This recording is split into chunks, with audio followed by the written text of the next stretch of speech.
seeing pastors out in the public square, and I I don't disagree, but I think what that looks like as a pastor may be different.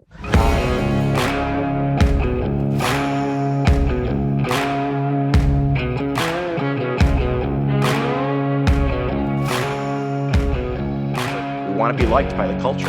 Yep.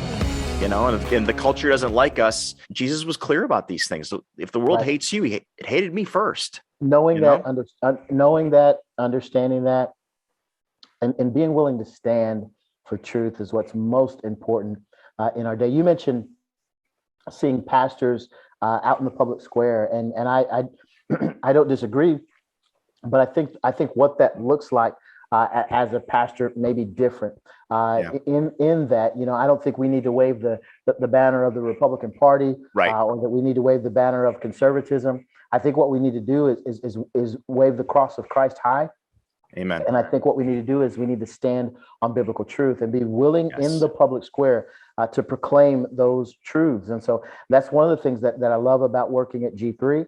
I talked about the fact that it is a conference-based ministry, but we're constantly providing and producing content to embolden, encourage, equip, and educate local church pastors and lay leaders and anyone else who wants to take advantage of the things that we provide. Just Thinking, as you mentioned, has been a great resource for a number of people inside and outside of the church.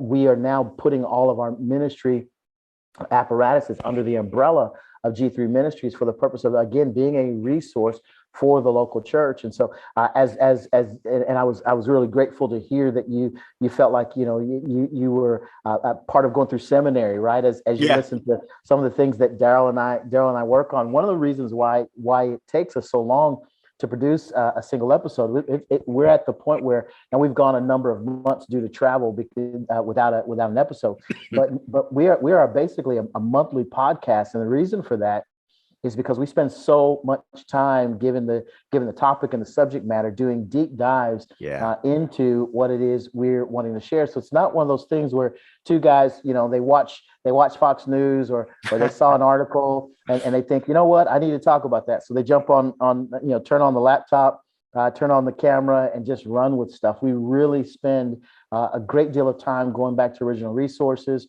original writers, original scholars on the subject matter that we're going to cover, as well as church history, systematic theology, historic theology, and really unpacking what we're engaging with through the lens of a biblical worldview.